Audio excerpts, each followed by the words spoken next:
Alright everybody, welcome back to Keith 6 Hotshot Adventures. Got probably another video today, probably doing the low pressure oil pump, but back on topic. This is my working in my barn today. This has been a project I've been planning on doing for quite some time. Finally got a workbench put in here. It's been 5 years it's been in planning. But so yeah, it's 6 foot by about 28 to 30 inches deep, and we're about 40 inches to the top. Average bench height is around probably about the 32 to 36. We find that for us, 40 inches has always been great. At times it can be a little harder to pick stuff up here depending on how heavy it is, whatever. But it's always been a good working, comfortable height for us to work at. Versus if it's down here at 36, that's a great height if you plan on sitting in a chair or doing some technical work, depending on your hobby. But in this case, this has been the perfect height for us. So build-wise, it was 4x4 legs. So these were, get under here, we notched them out for the 2x6. To sit on the 4x4 here. So we got about two 8-foot 4x4s, and then I cut them down to 40 inches each, so they go all the way to the top. And then I got three 2x6s by 8 foot, and I got one on the front, one on the back, and they are all notched and they all sit here on the leg. So the leg takes all the weight, not like your lag bolts or your screws. So in this case, these are just kind of, do some 3-inch screws, construction screws. And then on the sides, because they're not actually going to take any weight per se, there's more of a stability thing, I guess, if you want to call it that. They're just face screwed here, and on the other side over there. And then the top is, what is that, like 23/32 plywood. Just cut it to size. I basically just sat the whole sheet up there and then just pencil scribed it and then just cut it with a rip saw. Sorry. And then underneath, I put, they're about 12-inch on center 2x4s all the way across for that center support. They're just screwed in there. I wasn't going to go the extra length and buy like little 2x4 hangers and whatever. They're just through screwed, some 3-inch screws. And then I had a scrap piece of 1x4. I just face screwed that to the back so nothing falls through the back and disappears into the galaxy. Black hole. And purchased this vise a few years back at a flea market. It's is it a Wilton or a Milton? It's a Wilton.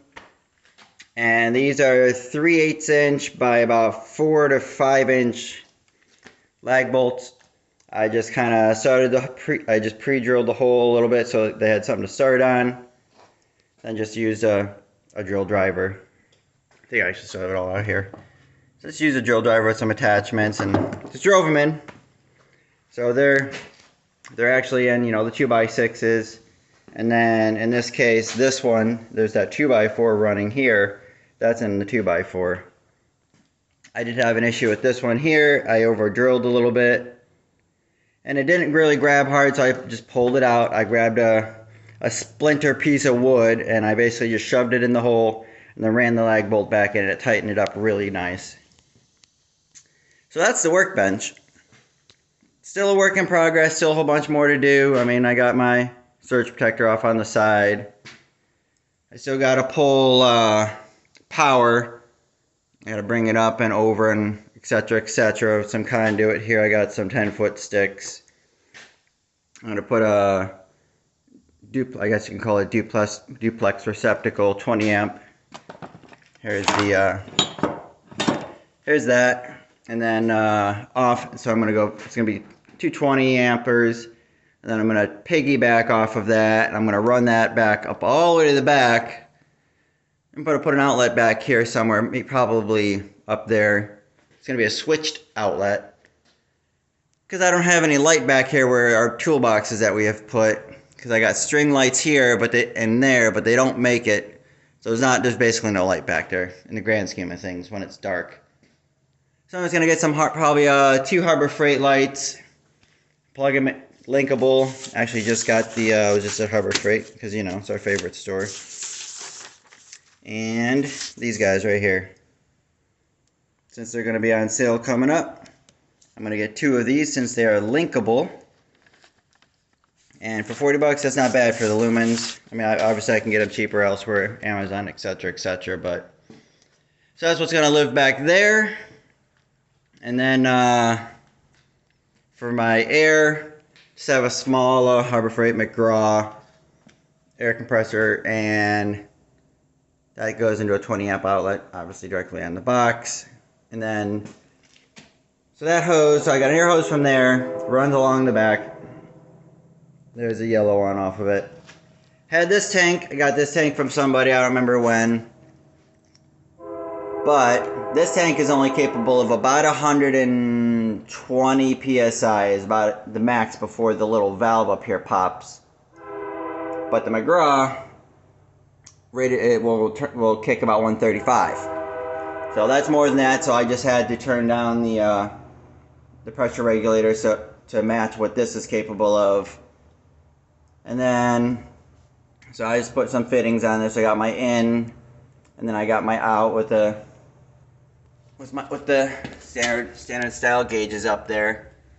So I came off of that, and then I recently put in this little hose reel, also Harbor Freight, because this is about, I don't know, I want to say it's about a 50 footer. It's by Flexzilla. It's a 1/4 inch.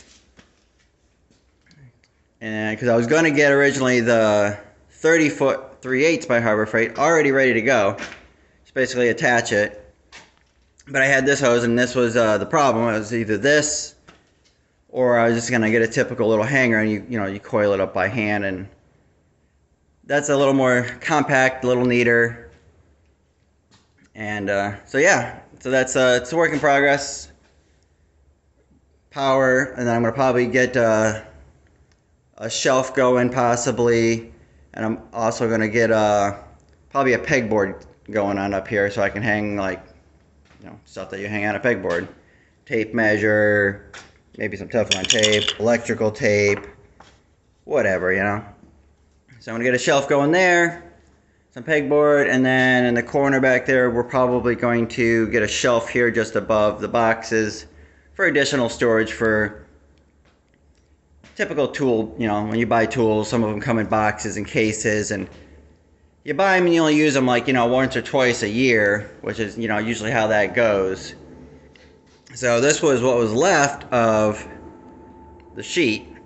So it ended up happening to be perfect for what we need. I'm just going to probably cut it down. This is probably about 28 inches or so. That's too much. So I'm going to trim it down to either a 12 or maybe push it to an 18 inch. I'm just going to cut it down. This is also like 20 some inches, so I'm going to cut across about 12 or 18 inches. Might use an empty bucket and come in here after I know what this dimension ends up being. Come in here with the bucket and just trace the bucket and cut a nice little curve in it, so it's not just squared off. Fancy it up, whatever you want to do. I'm not a woodworker, but that's probably what I'm going to do with that. Just kind of give it a nice smooth transition. And I'm going to get your typical little L brackets you can get at the stores. Something that'll handle the weight there. I'll probably get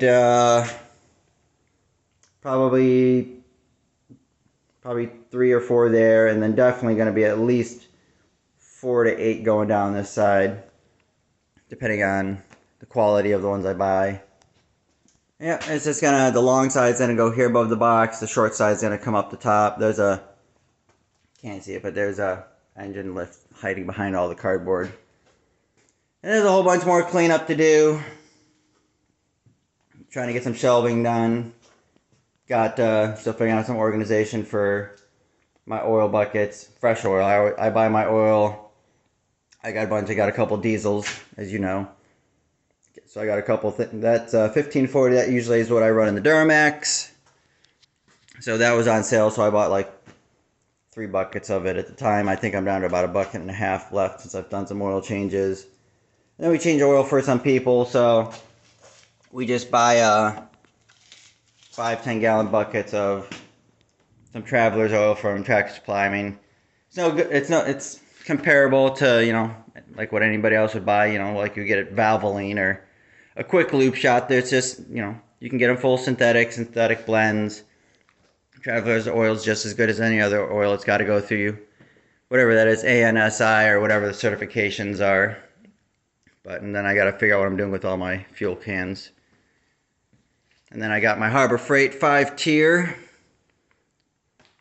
shelf there. I don't know exactly what I'm putting on it yet, but that's got a shelf anyways there. Of course, got my welder going, got my parts washer ready to go anytime I feel like using it. Got a video up on my channel somewhere about that. But yeah, I'm gonna cut the video short here. Just wanted to go over kind of building a secondary workshop back here in the barn. So I have somewhere we have somewhere to work here, either in the barn or the garage. Depending on, in my case, I guess I have the PowerStroke apart in the garage, so I can bring another vehicle in here in the barn, and I have somewhere to work, and I have the tools to do it. So alright, everyone, thanks for tuning in. Catch you on the next video here.